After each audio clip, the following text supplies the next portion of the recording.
Welcome to the College of Arts and Sciences 4th Annual Gamecock Teaching. This year, we're showcasing some of the best high-quality online content teaching we have in CAS. I would like to introduce you to Amit Almor, who is discussing material from Psych 405, Cognitive Psychology, and he is in the Department of Psychology. Thank you very much. Department of Psychology and also Linguistics Program and Institute of Mind and Brain. So, okay, so thank you all for joining here and sitting through this short presentation. I'm gonna be sharing my, course, my online course as it currently stands. It is always work in progress, and so check again next year or in 2 years. It's probably going to be quite different than it looks today, although this is already the product of an evolutionary process, and I'll talk some about how I did that. So let me share my the main screen for my class, which is the Blackboard site through which all things related to my course are handled, and hopefully you're all now looking at this Blackboard screen. Do you see it? Yeah? Okay. Yes. Good.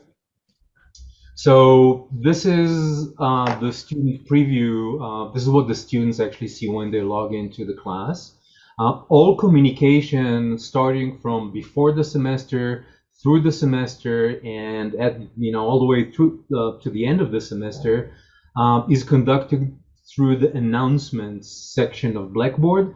And I always try to check the send announcement that is email, so all my students get everything as emails, as well as see this. This is the entrance screen when they log into the class. So our communication is the first thing that they see when they enter the class. And this is important for me because I found that it's really, really critical. This is an asynchronous class, to maintain this continuous communication and sense in the students that we're always there, we're always communicating, even though we never actually are in the same place at the same time. Not even I don't hold synchronous office hours. I'm always available to answer questions via email. I try to answer all questions within fewer than 24 hours. And if students want, they know that they can actually ask to schedule an actual Zoom meeting. A couple of students a semester usually do that, typically because they're curious just to chat and talk and whatnot. But so this is you can kind of scroll back and see all the communication we've had through the semester, and we can refer back to that and so forth. I divide my Blackboard site into several sections, the first one of which is the general information section. This is very important at the beginning of the semester as students kind of figure out how things work. And so it's separated from the rest. Then there are the actual learning activities that proceed through the semester. So that's the weekly topic assignments. And then there are resources that are useful before exams or during the semester, anytime students need anything that is not directly part of what they're supposed to be doing during the week. And so what I'd like to do is just kind of take you briefly through the different sections and show you how they're structured. We'll kind of stop on I can't go over everything with you, but I'll just kind of pause on some things that are important. So here, this is the first thing that students are supposed to start with. I make this available before the class starts, and I encourage students, I send them a lot of emails, meaning announcements, before classes start and on the first and second days of classes, to look here. And there's a short, fairly kind of dorky video introduction of myself, so that they have some kind of visual and they have a sense of who I am. There is the syllabus. There is a video where I actually go over the syllabus for those who don't have the patience, and probably this is most of the students, to actually read each and every part of the syllabus. And then also I have a section where the TAs post short videos where they introduce themselves and what they do and so forth. So I'd like to actually go into the syllabus itself and briefly go over some parts. So hopefully you can all see that. Yes? No? Yes, I'll assume yes, unless you tell me, indicate no somehow.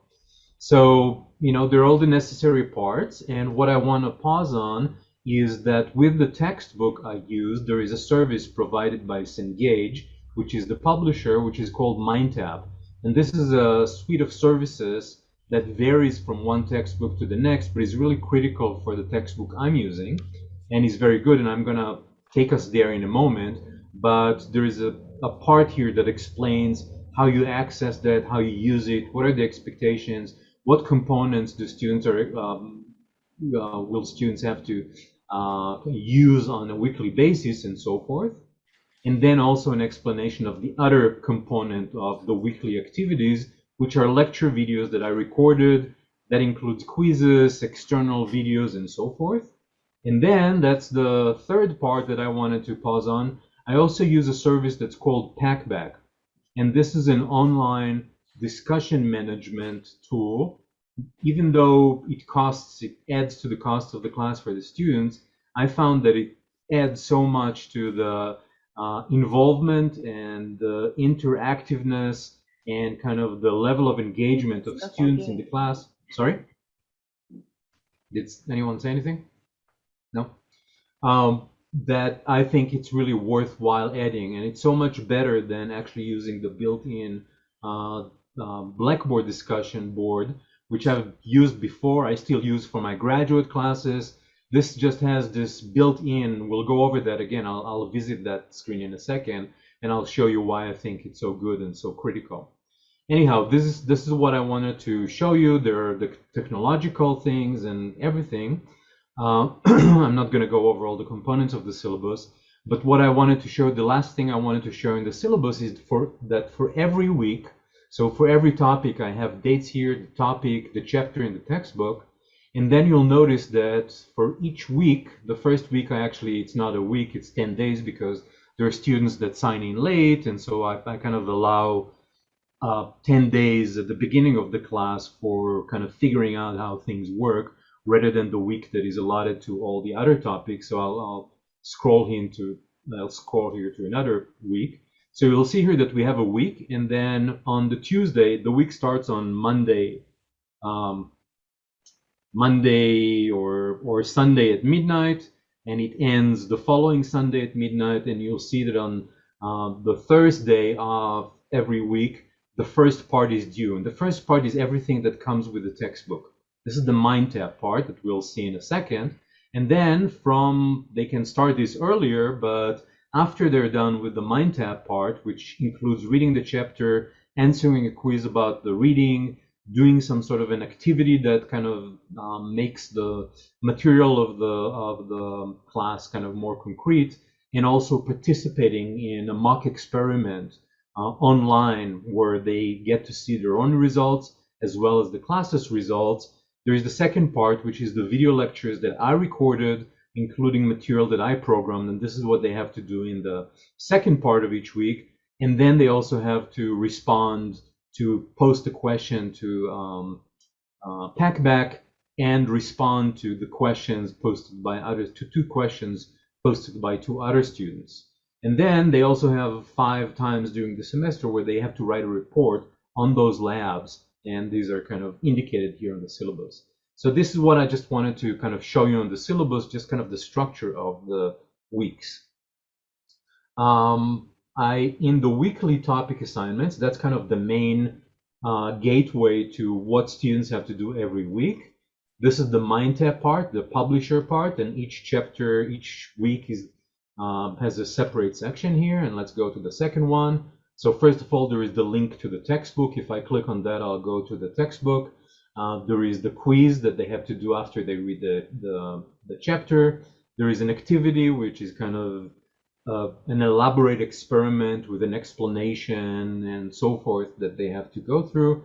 And then there is a cog lab that they have to do for each and every topic, which is this mock experiment where they actually run a version of a well-known experiment. They get to see the results, and they write a report on some of those during the semester.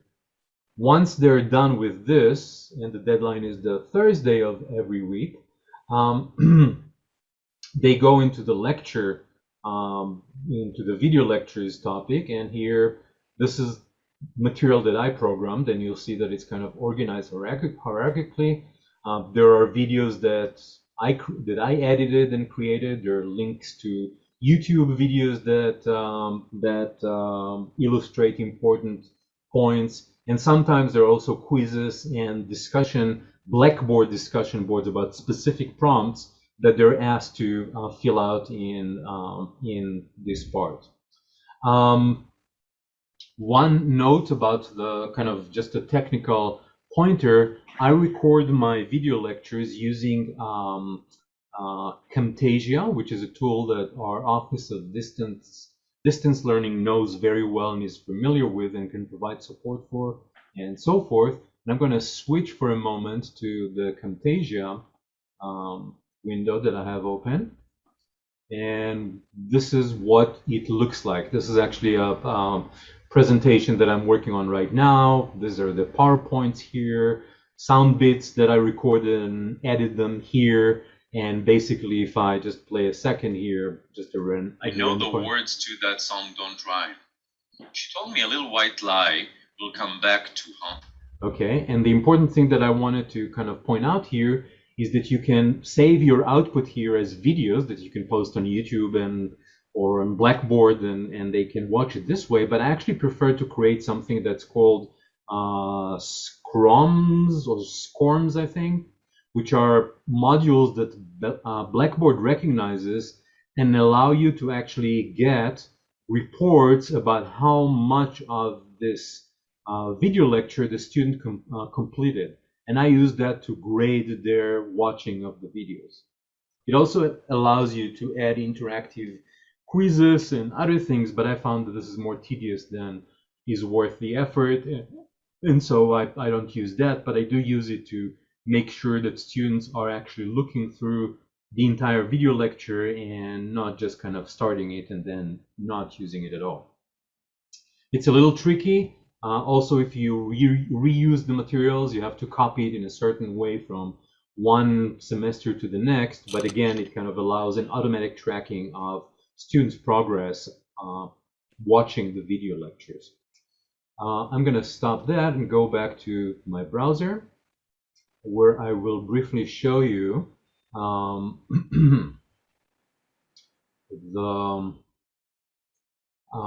so this is the MindTap interface. So this is the services that are provided by the publisher that go together with the textbook. You can, these are the things that I selected to be included. You get your reports about how many students completed each and so forth. And again, this is kind of, you get a grade book here that you can synchronize automatically with Blackboard. So all grades move automatically to Blackboard. You don't have to worry about that. Very useful and I think it's very worthwhile, the relatively significant cost of using this tool for the students. One last tool that I wanted to show you is Packback, and this is that tool that I use for those discussions, questions that students post, and then they also post responses. And I anonymized here, so that I don't violate any FERPA regulations and expose the names of the students in my class. But I just wanted to show you what it's like. So students actually have icons that kind of they choose that correspond to what they look like. And it's anonymized mine as well, but kind of I have an icon that looks a little bit like myself. This is an example for a student. They get what is called curiosity scores, which is an automatically generated score by an AI interface that kind of looks at the amount of detail, whether the question includes references to external sources, whether it's an open-ended question, and so forth. And students have to get to a certain curiosity score to get full credit for their posting. So for undergraduate classes, typically I use 45, which appears to be a good level. But again, it provides students with kind of an automatically generated feedback, so I don't have to really do a lot in terms of grading that, but it works really wonderfully in terms of encouraging students to actually make thoughtful questions and respond in thoughtful ways to other students' questions in the class. And I just found it so much better than anything you would ever get in Blackboard discussions, even if you personally go over each and every posting and kind of provide feedback. This is just so much better and kind of really brings the best in students and so forth. So I'm not sure how I am with time, but I'm assuming that I'm kind of getting towards the end of my short presentation. Oh, one more thing. I'm sorry, Dr. Almor, you have about, I think, 5-10 minutes. Excellent. So you keep going. Okay. So one other thing that I wanted to share with you is kind of how I came to develop this course. I should say that the last few times that I taught it, I got really superb feedback from students, both in terms of kind of what they learned and in terms of kind of how satisfied they were with the experience of taking this class. And one thing that I've used to kind of get there and kind of debug my class, and I'm going to exit my student preview here, and you're going to get to see my instructor view here. And oh no, I'm denied access. It's been too long, I guess. Sorry, my name is not on some list. Okay. Okay, it looks like I have to do something more drastic. Maybe go here and do this. Okay, it looks like I have to log on again.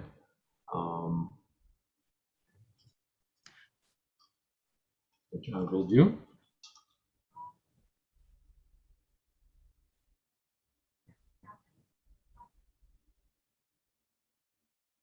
Oh, it recognizes me. I'll go here. Okay, that's better. So what I wanted to show you is that I have surveys.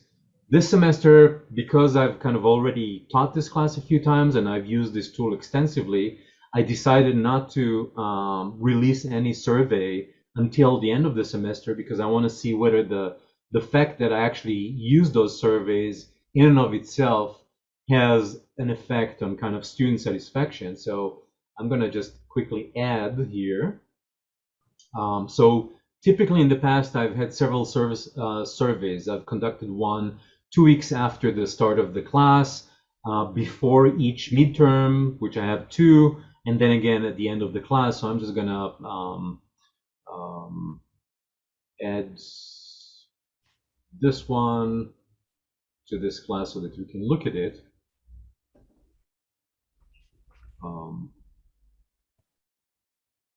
So I want to go over the questions that I use here.